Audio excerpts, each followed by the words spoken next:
Hi everybody, welcome to this opening round pro guide video for holes 7 to 12 in the Blast Off tournament. Don't forget, if you've not seen it already, holes 1 to 6 already on the channel, and will be more to come later on.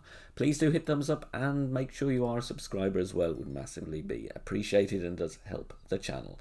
Replays coming up for holes 7 to 12. Don't forget, check the other links in the video description down below. Lots of helpful content on the channel home page, including our very successful Academy tutorial playlist. Here we go. Hole number 7, a little bit of a nasty wind angle here. I'm going to suggest you go full blast with a berserker. Doesn't matter if you don't have 6 bars of topspin, 4.5 will work as well, so go with as much as you have. 1 bar of side spin to the right. I'm setting up at max distance with my extra mile. Obviously extra mile 6 plus will be fine. Then we are going to adjust this one max distance, 10% elevation, power 5 numbers. Does take me into overpower. I go with 1 more ring than I adjust into, and then we do want to try and hit perfect if we can, as this fairway is quite narrow, and a great left, great right may give you a different bounce. Perfect ball goes in down fairway very nicely though. And we do get a nice roll, but like I said, 4.5 topspin will work as well, because the second shot here with the thorn, I'm going to suggest you play from the minimum distance line. So I do have a look at wedge opportunities, but the problem is here there are some dead spots on the green, so I do set higher up with the thorn, and then you're going to apply backspin. It is going to vary. If you've got shorter drives, you're going to need less backspin. Longer drives like this one, you're going to need more. If you are using a lot of backspin, make sure the ball guide is through the hole. In fact, I would encourage it to be slightly through the hole anyways. We do have some headwind. So here I'm playing minimum distance because I'm at the min line, 0 elevation, power 5 settings, and I do pull this one over the bullseye. Gives me an extra 0.1 on the adjustment. If you pull to the bullseye, I would then suggest you play with 5% elevation. It would add the 0.1 on, but either is fine, and we drop it beautifully there for an eagle. Hole number 8, just had one look at this one, very difficult hole anyway. Here I do go with 4 backspin and using just a navigator really, because this hole is very tricky and inconsistent. I don't really want to waste any more than a navigator on. I go with 1 bar of left spin, but we do need either a little bit more of the adjustment here or more backspin. I do play this one-on-one, so that's mid plus 10, power 3. So 7.5 in wind, I go with 7.5 rings. But this one is a decent first look. We do hit perfect, so you can judge how we need to tweak this one. Definitely need a little bit more backspin, and probably could go 20% on the adjustment for that one, but still a very, very safe birdie. Hole number 9, going to lay up with the rock here and tighten. Rock level 6 plus will work here. We need 2.5 topspin, and in the end I go with 1 bar side spin to the right. And then we're going to set up there. You'll see the white ring just off the rough and off the shadow. We just want that long ball guide. Don't worry about that because the wind will check the ball up, so we're not going to risk the rough. We adjust mid plus 20 on this one, and we're just looking to tap this one down here and get to a drive distance of around 295 to 300 yards. Don't need to push it any further than that. We do get a nice roll. It just checks up nicely. We've got room from the rough on the left and up above, so that's absolutely fine. Second shot here, I'm going to suggest you go with 2 left spin and then backspin as required, between 2.5 and 3 bars.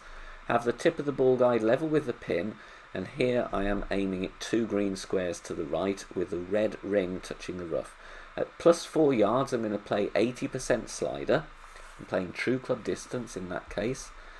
In the video I go 15% elevation, but this one is underadjusted, so my recommendation to you based on this miss would be to play true club distance, 20% elevation. So plus 4, I'm using 80% slider here, and we need to go with a little bit more elevation here, but the speed is very good indeed. Don't forget there are other playthroughs, and for channel members you will get expert content in the community tab on the channel, so do check that out as well. Now on to the back 9. Berserker once again, as we want to limit the amount of overpower, practically reducing it to 0. Half a bar of backspin, 2 bars side spin to the right, stretch out and find the position there. Extra mile 7+ will have the yellow ring touching the rough on the left.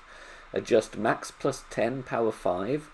Adjust carefully because we are going to go down the face of the cliff. Then we are going to push back up to max. Once we've done that, make sure of course you're pushing up in a straight line without any interference with the cliff. 6.3, slightly low wind, so I go with a couple of clicks of overpower, but hardly any really, and the adjustment ring does not break. Obviously if you have higher wind you may not need to do that, so always use your discretion in terms of what the wind is doing. But the backspin grabs very nicely, and we're on the green for an easy putt for the eagle. Hole 11, first look at this one. Blue ring touching the rough again with the grizzly. Here I go with just under 4 bars of backspin. I am offsetting here to the left. We do have strong wind however, so in higher winds, and definitely maybe generally, you may want to offset another half a square. The adjustment I make in the video here is mid plus 20. So we could keep the aim the same and go with more elevation, or we just offset a little bit. We do have some left spin available on the navigator. I do like the speed though, just need to allow a little bit more for the wind push. Might be good to switch to a kingmaker if you want to cut down the wind in higher wind values, but we just missed that one half a square to the right. But we do give it a perfect, and it's by all means very, very tweakable, and good first look there on this par 3. Hole number 12 then to finish this video, and we have to use extra mile here rather than the rock because there is an element of a very small tailwind, headwind. 4.5 topspin, and then we're going with some side spin to the left. With the extra mile 8 setting up at the top of plus 22, I do change to 2 left spin there with my 4.5 topspin. It will be plus 24 with the extra mile 6 or 7, plus 21 with the extra mile level 9. Adjust max plus 20, power 5, no curl, no overpower, but do make sure you hit perfect. Narrow fairway and obviously lower accuracy clubs, always good to hit perfect on this hole. And you'll see here we're going in between the 2 shadows very nicely, anywhere around 360 yards, 365, absolutely fine. Second shot going with the Guardian once again, max backspin, 1 bar side spin to the left. And here the second bounce, you'll find a good landing spot here like I do, just about 1 ring into the edge of that shadow on the right. And then we are going to adjust max plus 10, power 5. In strong winds then I would not adjust off the face of the cliff, and instead you will apply some counter curl, because if you adjust off the cliff you will lose distance. So bear that in mind. If you don't adjust off the cliff and you want to attack the pin a little bit more, then you can play with a bit of left curl, but here the primary objective to get on the green safely for your eagle. Thank you for watching and good luck.